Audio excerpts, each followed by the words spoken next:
this week and ask God to help us with our thought.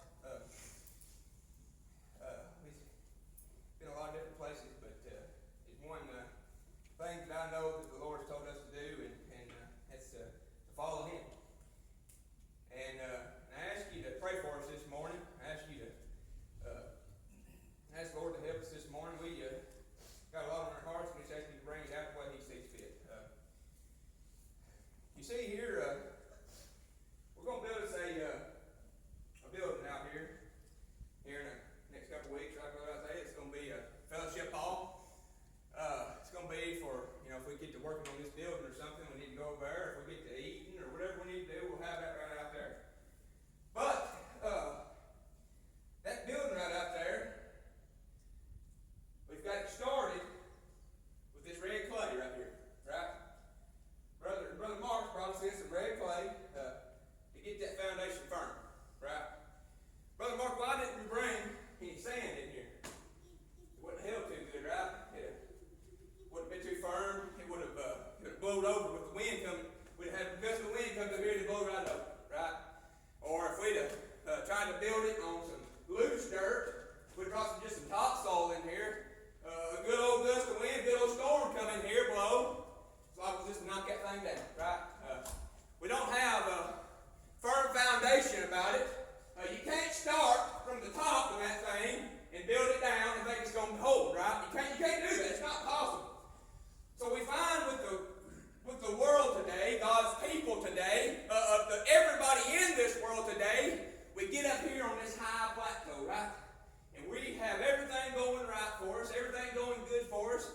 Children of God, we are safe to a certain point in our life. We are in the hands of God, where the Lord has us, and we're safe in His hands, and we have no worries. You see these kids, they run around, they'll take their clothes off, they'll run around butt naked, they don't know that they're naked, they're just out and having a big old time. Same thing with Adam and Eve in the Garden of Eden. They had no worry about sin because they didn't know it. These little kids, they don't know what sin is. They don't have a clue what sin is. They can be naked. They don't know that they're naked. You see what I'm saying? But whenever they eat that apple there, you find that they realize they were naked. It's the same thing when they come lost. Every one of us, one day, we become lost. And God, I don't know the age that you come separated. I know it was 7-year-old for me. When the Lord told me I was lost, I was separated from Him. And whenever I was 7-year-old, He let me know you're lost from me, you're separated from me, you're not mine no more. So I went up there, and like I said, I told a lie. I told everybody I got saved. Everybody quit asking me about me, So what did I do? Right then, when I did that, I built on sand, right? I built on sand. So I got me my foundation set in that sand. I might as well been building out there on the beach. Put my foundation in there, and what happens when there's a storm comes? What happens when there's bad times that comes? What happens whenever there's a big old storm that comes about? And I built my house upon this big foundation of sand. What's it going to do? It's going to just knock me right down. It's just going to knock me right back down. And what will it be? It'll be a great fall, won't it? That's what it says. It says here, and I want to tell you about the rock of ages, is what I want to tell you about this morning. A stone that will not break. A foundation that'll be there when He comes back one day after a while. I'm going to tell you about that foundation. But I'm going to tell you about a lot of people in this world today. There's a lot of people in the world today think just because they go to church and just because that they believe that there's a God, that they're going to get to heaven. Or they believe that if they just go to a water's edge and get baptized, that's going to get them to heaven. Or they believe, if they believe in this preacher enough, he can talk to God and get me to heaven. Woo! Put your faith in me and you'll end up in the devil's hell. I'm here to tell you, I ain't going to lie to you this morning. You build on that solid rock, which is Jesus Christ. He will never let you fall. I can promise you. Because let me tell you something. There's men in this world today preaching to a lost and dying world. You come up here and let me say a prayer on you, and you'll be just fine. Or they're saying, you come up here and you let me baptize you into this water right here, you'll be just fine. Well, I got baptized when I was 7 too. Didn't do a thing in the world for me. Not one singular thing. I'm still lost. I'm still separated from God. I still had that emptiness inside of me that there wasn't nothing in this world that could fill it. So we find here in the 7th chapter of Matthew, in the 21st verse. And how sad this is going to be for those those who thought they lived good enough, and thought they done enough, and thought they went to church enough, and thought they trusted in that man enough, and I didn't that baptize and get me to heaven. There's going to be a lot of people saying that now. Listen to what they're going to say.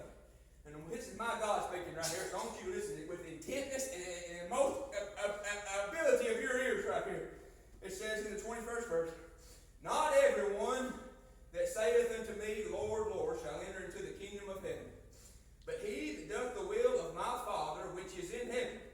Many will say to me in that day, Lord, Lord, have we not prophesied in thy name, and in thy name cast out devils, and in thy name done many wonderful works? Didn't I go to church, Lord? Didn't I tell people that I told people that you was a person? I believed that you was here. I thought I believed.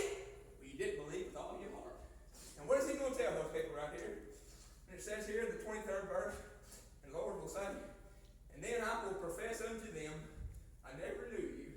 Depart from me that work iniquity. Therefore, whosoever heareth these things of mine and does them, I will liken him unto a wise man which built his house upon a rock. And that rock is Jesus Christ. And it says here, and the floods descended, and the flood came, and the winds blew, and they beat upon the house, and it fell not, for it was founded upon a rock. And it says here, and everyone that heareth these sayings of mine and does them not shall be likened unto a foolish man which built his house upon sand.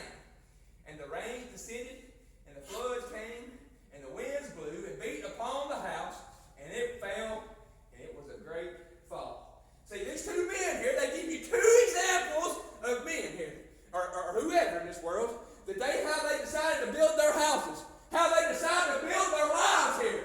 That one of them decided to build upon a rock, which was Christ. He from the foundation of his beginning, he believed with all his heart that there was a God in heaven, and his Son was sitting on the right hand, and he believed with all his heart that he died for you and me, and he built that rock, and that foundation began to grow. And when the tough times come in this world, and there the hard times come in this world, he had help. He had something that was sturdy enough to hold him up. But what happened to that other man? He built his house upon the sand there.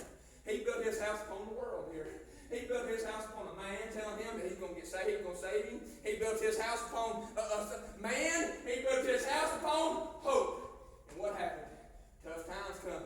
The winds come, the storms come, and what happened? His house fell, and it was a great fall. But what happened whenever that house fell? He got back to the foundation, right? He got down there to the very bottom again. And you got the opportunity right then when you're down in the depths of hell to come out up with the Lord and start building your foundation again. Because that foundation has to start with Jesus. And if it don't start with Jesus, you're building on sand. Because if you ain't trusted in Jesus, you don't have salvation in your heart. And if you don't have salvation in your heart, you're going to a devil's hell. And there's no black or white area that's going to be able to save you or fix you. There's no 1,000 years that you're going to get forgiveness again when time's ended for you, or when the Lord comes back. There is no more, and you'll spend eternity as that rich man was. He's still there today. He's still there tonight. He'll be there tomorrow, and he's never coming out. We talk about that rich man. That rich man didn't go to hell because of his riches. He went to hell because he wasn't willing to give up those riches for salvation. Same thing with the sorrowful young man. You think about that sorrowful young man. He had a lot of things too. But what happened with him? He come to Jesus. He said, Lord, what must I do to be saved? He says, give up everything you got. Sell it to the poor. Give it to the poor. And come and follow me. Now, at that time, like I said, that was pretty tough. He had a lot of things. He had everything he ever wanted, right? You mean I got to give up all this to come follow you? You mean I got to give up everything? It's going to burn up one day anyway. It's going to be gone one day anyway. All these sports trophies that I spent my time working for, I've got I've got them in an attic, put to the side now. But there's one time in my life, when I was a young man, I had them put up all around my room. And I was so proud of those trophies that I had earned. I was MVP, I hit home runs, I scored scored touchdowns. I've done all the things that the sports world loves. But what did I miss in all of that? My trophies that I were laying up for my God was for zero. I had all of these things on the wall. I had all of these things that I had done for man. I had all of these things that I had built up and accomplishments that I had done, big bad me. What's that going to do? It's going to be burned up in the fire one day after a while, and it's going to be all gone. And the only trophies that I'm going to lay up is what I've done for God in heaven. That's the only thing that I'm going to be able to carry with me is my salvation and what I've done for God. And all the rest of it was for nothing. Not a singular thing I've done. I've built houses. I've helped do roads. I've helped do a lot of things that for absolutely no good to God, but to man. But I can tell you, the only good thing I do is get up here behind this footboard and do what He's told me to do. Because if I'm a man, let me tell you something. When He called me to preach, it was the absolute last thing on earth that I wanted to do. And I said I wouldn't do it. But let me tell you something what I done that night when I was an 18-year-old boy when He saved me. So sorry. It's so sorry sinner soul right here. I'm telling you, I've done everything, guys. Kids, I've done everything now. I've done everything. I've been out there. I've done everything. But I ain't found a high, and I ain't found a drunk, and I ain't found a feeling like I do in the Lord. I can tell you, there ain't nothing in this world that's got for you. There ain't nothing in this world that can make you feel good, but for just a minute. Them pills that I used to take, about an hour or two, I was ready for another one. Them drinks I used to drink, I feel good all night long, and I wake up that next morning, and I say, man, I wish I would have done that. Man, what was I thinking? I ain't never spent all night with the Lord and been sorrowful. I ain't never done something for God and felt bad about it. I ain't never had to worry about my salvation again since I was 18. I got it fixed that night. And all it took was one night of me trusting in my God to give Him everything I got. Now, just because I got saved don't mean I got a life full of riches and I got the life of Riley. No, it don't mean that. If you want the life of Riley, you're going to have to live for God. If you want a good life, you're going to have to get out here and work for Him, right? If you want the full enjoyment of your salvation, you got to join the church. He will open your eyes to things you ain't never seen before. If you'll join His church, I can promise you. He'll give you thoughts. He'll give you understanding. He'll open your eyes to things that you never thought you could understand. Me? Let me tell you something. When I was a 20-year-old, my 21-year-old, 22-year-old, I got some bad on drugs with rehab. I told you all this. I went to Florida. I got down there. Everything that I begged for down there, God has given me right now. Everything. Everything that I begged for down there in that rehab bed, crying my eyes out, had nowhere else to go to but Him. He fixed it for me. Everything. And I owe it all to Him. I owe every bit of my life. These two kids and this wife right here, He gave me. He put her in my life for a reason. When me and her met on a whim, and I'm telling you, it was only by the grace of God that it happened. Look what's happened right here. Look what's happened right here. It's all by God's grace and by trusting in Him. I'm not nothing, guys. I'm just telling you what I've done. I'm just as sorry as anybody in this world. I'm telling you how to fix it. You can either listen to me, or you can turn your back like the rest of this world does and be miserable. It's up to you. I chose my path. I chose my path. As for me and my house, we will serve the Lord. I promise you, not to the end of my days, before we eat our supper, before we go to bed, we say our prayers, and they know who put the stars in the sky. They know who made Mom and Daddy. They know how Mom and Dad can breathe in the morning, and who can all take it away. And just as soon as I think I'm bad, I think I'm something, right back down there again. I'll be like Nebuchadnezzar eating the grass in the field. I promise you. If you're here and you're lost,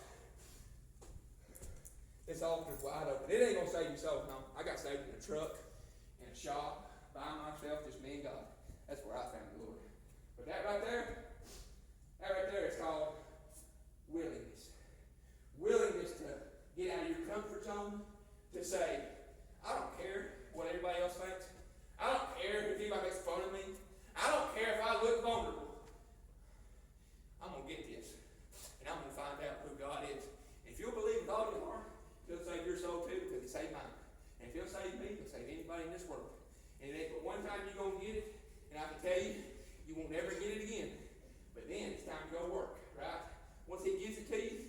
that first bit of open your eyes will come to you.